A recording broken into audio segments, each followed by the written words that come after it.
안녕하세요, 서우토반입니다. 오늘은 볼보의 플래그십 세단 S90 차주 인터뷰를 시작하겠습니다. 자기소개 부탁드릴게요. 네, 안녕하세요. 서울 성북구 거주하는 31살 볼보 S90 차주 김성진입니다. 반갑습니다. 네, 반갑습니다.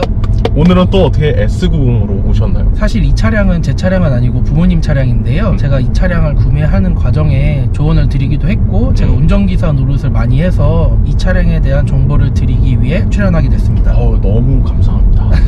지난번에 토레스로 나오신 차주님이신데 네, 맞습니다. 오늘은 또 S90에 대한 정보 나누고자 이렇게 나와주셨습니다. 네네. 감사합니다. 네. 자, 그러면 이 차량 소개 부탁드릴게요. 네, 이 차량은 볼보 S90 B5 인스크립션 모델이고요. 22년 3월에 출고하게 되었고요. 네. 총 주행거리는 9,000km 정도입니다. 당시 이 차량 받으려면 네네. 되게 오래 걸리지 않았나요? 네, 맞아요. 이 차량 저희가 딱 만 1년 걸렸어요. 1년이요? 만 1년 딱. 만 1년. 물량이 좀 신기하게 들어오더라고요. 어떤 달에는 막 평달에 비해 반도 안 들어오고 네. 어떤 달에는 3배씩 들어오고 해가지고 조금 편차가 있는데 그냥 평균 정도로 받은 것 같습니다. 차주님도 1년 기다리셨는데 그게 평균이었다. 네네. 그러면 이 차량 구매는 어떠한 방법으로 하셨나요? 이 차량은 일시불로 결제하게 되었고요. 네. 차량 가액은 6,850만 원이었고 당시에는 개소세 할인을 받아서 100만 원 정도 할인 받아서 6,750에 출고하게 되었습니다. 보험료는 얼마 나오나요? 이 차량의 보험료는 제가 이제 보험료를 올리는 역할을 하는데요. 제가 들어가 있음으로 해서 네. 120 정도 나옵니다. 부모님 밑으로 했을 경우에 네, 120만 맞습니다. 원. 연령대가 지금 어떻게 되시죠? 전 31살. 31살이니까 만 30으로 네네, 잡았을 맞습니다. 때죠. 그럼 이 차량 연비는 어떻게 나오나요? 연비는 시내는 7에서 9 정도, 고속은 14에서 16으로 덩치 대비해서는 매우 잘 나오는 편입니다. 이 차량이 아무래도 전륜구동 모델이고 그리고 마일드 하이브리드라고 조금 연비 개선이 되는 배터리가 들어가 있다 보니 덩치와 공차 중량에 비해서 연비가 좀 잘 나오는 것 같습니다. 그러네요. 확실히 덩치에 비해서는 연비가 준수하다. 그러면 장점으로 볼 수 있을 것 같습니다. 네, 맞습니다. 그러면 이어서 장점 이야기 시작해 볼게요. 첫 번째 장점으로는 실내외 디자인인데요. 실외 디자인은 막 화려하고 칼질을 쫙쫙 해놔서 날카로운 면은 없지만 단정한 신사 같은 모습이 보이는 디자인이고요. 실내 디자인 같은 경우에는 깔끔하고 고급스러워 보이는 디자인이에요. 그래가지고 좀 질리지 않는 면이 있습니다. 이 소재들이 굉장히 좋아 보여요. 네, 맞아요. 소재가 이 급에서는 기대할 수 없는 고급스러운 소재인 것 또한 이 차량의 장점입니다. 그러면 또 다음 장점 어떤 거 있을까요? 다음 장점은 이 차량의 최대 장점이 2열 공간 및 편의성인데요. 이 차량의 2열 공간은 정말 광활한 수준이고요. 2열의 편의 장비 또한 동급 대비해서 매우 많이 들어가 있습니다. 조수석 위치를 움직일 수 있는 토글이 뒤에 있고요. 그 다음에 선루프도 조작할 수 있고 측후방 선 블라인드 또한 조작할 수 있습니다. 뒷자리에서. 네, 맞습니다. 그리고 이 차량이 B필러에도 공조기가 달려 있고요. 센터 콘솔에도 공조기 있고 그 다음에 보통 이제 3존 시스템으로 앞에는 독립이고 뒤에는 묶여 있잖아요. 그쵸. 이 차는 4존 독립 공조 시스템이어서 공조 또한 되게 좋습니다. 확실히 뒷자리를 많이 배려한 게 느껴지네요. 네, 그래서 이 가격대에서는 누릴 수 없는 약간 쇼퍼드 리븐에 탄 듯한 느낌을 받을 수 있습니다. 뒤에 타시는 부모님이 굉장히 만족하시겠어요. 네, 맞습니다. 주말에 어디 갈 때는 제가 앞에서 운전을 하고 조수석은 최대한 앞으로 민 다음에 부모님 두 분 양쪽에 타시고 가운데 강아지 타고 가운데 강아지까지 이렇게 네, 맞습니다. 함께 하면서. 그러면 요 조수석을 아예 접을 수도 있는 건가요? 그건 안 됩니다. 그건 아니고 그냥 앞으로 쭉 당기는 정도? 네, 맞습니다. 로 생각하면 되는 거고요. 그러면 또 다음 장점 어떤 거 있나요? 다음 장점으로는 시트에 있습니다. 보기에도 좀 고급스럽고 고급 나파 가죽을 사용해서 착자감이랑 촉감이 좋은 편입니다. 그리고 이제 안마 시트도 조수석까지 다 탑재가 돼 있어서 그것도 장점입니다. 뒷자리도 있나요? 뒷자리는 없습니다. 그러면 운전석과 조수석만 안마 시트가 있고 네네. 뒷자리는 없고 헤드가 조정이 안 되잖아요. 네, 맞습니다. 요거에 대해서 이유가 있다는데 설명 한번 부탁드릴게요. 이 부분은 안전이라는 이유 때문에 조정이 안 되는 걸로 알고 있거든요. 네. 보통 이제 헤드레스트를 조금 낮게 설정하시는 분들이 많은데 사고가 날 때 헤드레스트가 낮으면 목이 꺾인다고 알고 있어요. 그래서 아마 이 부분은 타당한 것 같습니다. 안전을 위해서 조정을 할 수 없게 해놓은 거. 역시 볼보스럽다고 해야 될까요? 네, 맞습니다. 그러면 또 이어서 장점 어떤 거 있나요? 다음 장점으로는 오디오인데요. 이 차량의 오디오는 바우스 앤 윌킨슨 시스템이 탑재가 되어 있고 농담으로 볼보 차량의 1,000만 원 오디오 값이다 라는 얘기가 있어요. 네. 음악에 민감하신 분들 분들은 싸제로 나와서 오디오 업그레이드를 하시잖아요. 그쵸. 근데 그럴 필요가 전혀 없는 좋은 오디오 시스템이 탑재되어 있다고 보시면 될 것 같습니다. 이게 근데 사실 들어보지 않으면 말로만 들었을 때는 느낄 수가 없잖아요. 네네. 이 부분에 대해서. 네네. 혹시 한번 음악 한번 들어볼 수 있을까요? 물론 시청자분들은 또 못 어차피 느끼시겠지만 네. 저작권들이니까.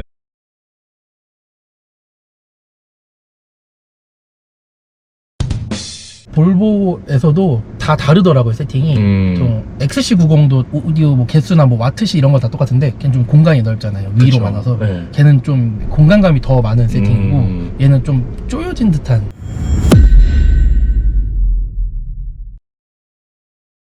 다음 장점으로는 인포테인먼트 시스템인데요. 이 차량이 이제 22년식부터 탑재가 되어 있는 플로우, 티맵, 누구 오토 등 SKT 시스템이 탑재가 되어 있어서 국산 차량보다 더 특화된 한국 특화 서비스를 편하게 사용할 수 있는 점이 장점입니다. 유럽 차는 보통 이렇지 않거든요. 근데 유럽 차인데도 한국 시스템을 다 잘 누릴 수 있다. 네, 맞습니다. 조만간 이제 대폭 업그레이드가 아마 될 거예요, 이번 연도에. 그러면 이제 영상 스트리밍 서비스도 추가가 되고 아마 웨이브가 탑재될 것 같은데 정확한 거는 그때 가봐야 할 것 같지만 지금은 이제 음악 어플 서비스도 플로우로 SKT 한정인데 아마 멜론도 이제 탑재가 되고 SKT 스토어 같은 게 이제 들어온다고 알고 있습니다. 근데 그 어플이 구글 스토어처럼 완전히 개방되어 있는 수준은 아닐 것 같고요. 살짝 개수는 적을 것 같지만 어쨌든 자기가 필요한 부분을 설치할 수 있다라는 점으로 말씀드리면 될 것 같습니다.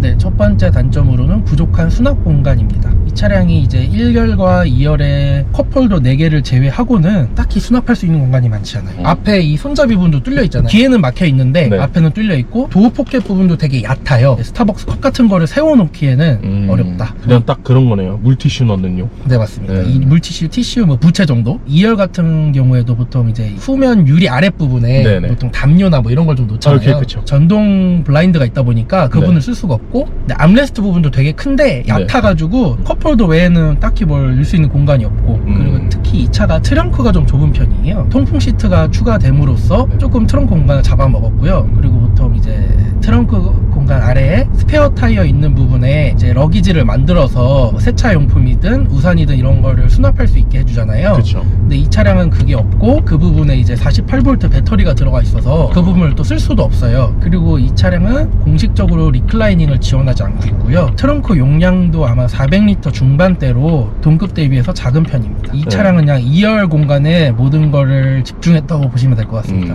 그러면 또 다음 단점 어떤 거 있나요? 다음 단점으로는 후방 긴급 제동 센서의 민감함입니다. 후방에 물체가 있을 때 네. 사람이 탐지하지 못하면 긴급 제동을 해주는 센서가 들어가 있어요. 그 부분이 조금 오류도 있고 상당히 민감해서 시도 때도 없이 멈출 때가 있어요. 저희 집 주차장이 크랙이 조금 있거나 혹은 배수로 같은 게 좀 있잖아요. 그런 부분이 있는 특정 주차 구역에서는 얘가 어김없이 멈출 때가 있습니다. 그리고 이 부분은 저희 집 주차장이 특이해서 그런 것도 아니고요. 스타필드 주차장에서도 경험을 했고요. 보통 이제 부모님이 이 차량을 자주 운행하시다 보니까 1, 2주에 한 번씩은 오류가 있다.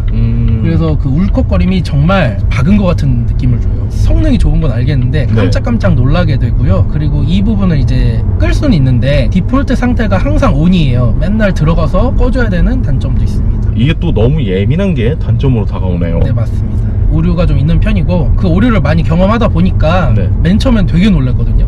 그럴 것 같아요. 진짜 박은 줄 알고 네. 아 이거 수입차인데 수리비 이러면서 큰일 났다 네, 이러면서 온갖 잡생각이 다 났는데 네. 이제는 딱 멈추면은 여기에 이제 후방 긴급 제동 센서가 온이 되었다라고 이제 계기판에 떠요. 네. 딱 뜨고 그 다음에 카메라로 봤을 때 제가 이제 잘못한 게 없어 보이면 아 그런 거구나 하고 이제 넘깁니다. 그러면 또 단점 어떤 거 있나요? 2열 승차감이 있는데요. 이 차량이 보시다시피 공간이 되게 광활하잖아요. 네. G90이나 S클래스 같은 조용하고 나긋나긋한 승차감을 기대하게 돼요. 근데 사실 이 차량의 2열 승차감은 좀 스포티하고 단단한 편에 속합니다. 이 차량의 승차감이 안 좋아서 못하겠다 이런 수준은 아니지만 기대를 부풀려 놓은 공간에 비해서는 승차감이 떨어진다고 볼 수 있습니다. 공간을 보면 정말 기대를 많이 하게 되거든요. 근데 또 너무 떨어지는 건 아니니까 네, 맞습니다. 그냥 기대한 것보다는 조금 하드하다 이 정도 느낌인 거죠. 네, 그리고 만약에 이게 좋다 안 좋다의 문제가 아니라 하드한 걸 오히려 조금 더 좋아하시는 분들은 맞을 수도 있습니다. 이 승차감이. 그러면 또 단점 아쉬운 거 어떤 거 있나요? 다음 단점으로는 이 네. 차량은 사실상 4인승입니다.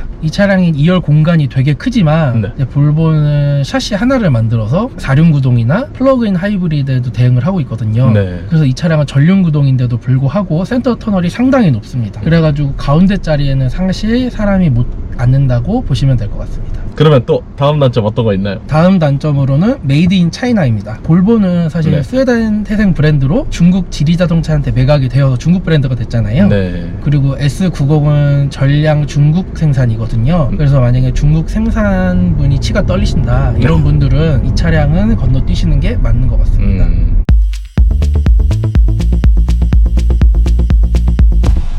이 차량 이미지 주위에 반응 어떤가요? 네, 이 차량은 이제 제가 막 끌고 다닐 일은 많이 없고 보통 이제 가족 행사 같은 데 제가 끌고 다니는데요. 네. 이제 친척분들이 보시면 실내 디자인은 뭐 이쁘고 깔끔하다, 밋밋한 느낌이에요. 불호는 아니지만 이 차량은 이제 실내로 들어오시고 위열 공간을 보시면 그때부터 반응이 좀 격해지십니다. 그래서 이 차량에 대한 이미지는 뭐 인터넷상에서는 많은 좋은 이미지, 안 좋은 이미지가 있지만 실제로 보시고는 안 좋은 소리 하시는 분은 못 봤습니다. 온라인상에서는 뭐 워낙에 다양한 말들이 나오니까 네, 맞습니다.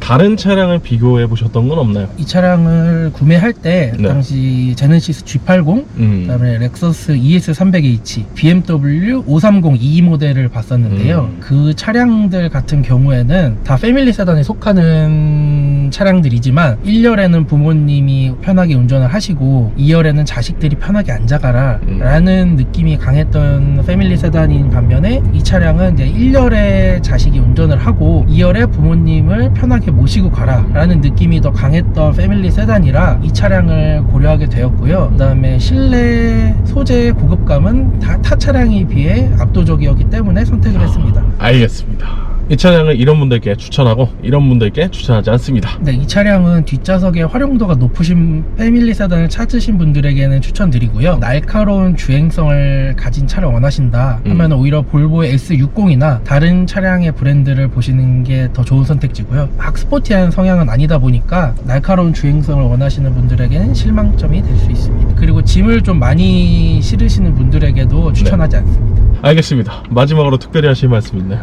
네, 이 차량의 2열 서스펜션 구조가 좀 다른 차량에선 쓰지 않는 특이한 구조예요. 뭐 리프 스프링이라고 하는데 네. 제가 뭐 기술적인 것까지 설명할 이유는 없을 것 같고 네. 근데 다른 차량에 비해 특이한 서스펜션 구조다 보니까 꼭 시승을 해보시고 시승을 할 때도 보통 시승 코스가 왕복이잖아요. 그렇죠. 갈 때는 이제 직접 운전을 해보시고 올 때는 이제 딜러한테 운전을 시키고 2열에 한번 앉아보시는 게 이 차량의 승차감이 자신한테 맞는지 안 맞는지 알 수 있는 좋은 기회인 것 같습니다. 시승을 꼭 해보시는 걸 추천합니다. 알겠습니다. 그러면 이 차량도 마지막 썸네일 문구 한번 정해주시기 바랍니다. 이 차량은 2열 부모님을 위한 차, 이렇게 썸네일을 정하겠습니다. 보통 플래그십이 아닌 패밀리 세단급에서는 1열이 위주잖아요. 그쵸. 근데 이 차량은 1열, 2열 한 반반 정도는 되는 것 같아서 그런 식으로 한 줄 평을 하겠습니다. 알겠습니다. 오늘도 나와주셔서 너무 감사합니다. 네, 감사합니다. 혹시 나중에 또 차량을 바꾸시게 되거나 또 기회가 돼서 볼 수 있으면 좋겠습니다. 네, 알겠습니다. 네, 오늘 너무 감사드리고요. 자, 그러면 오늘 서우토반은 여기서 인사드리도록 하겠습니다.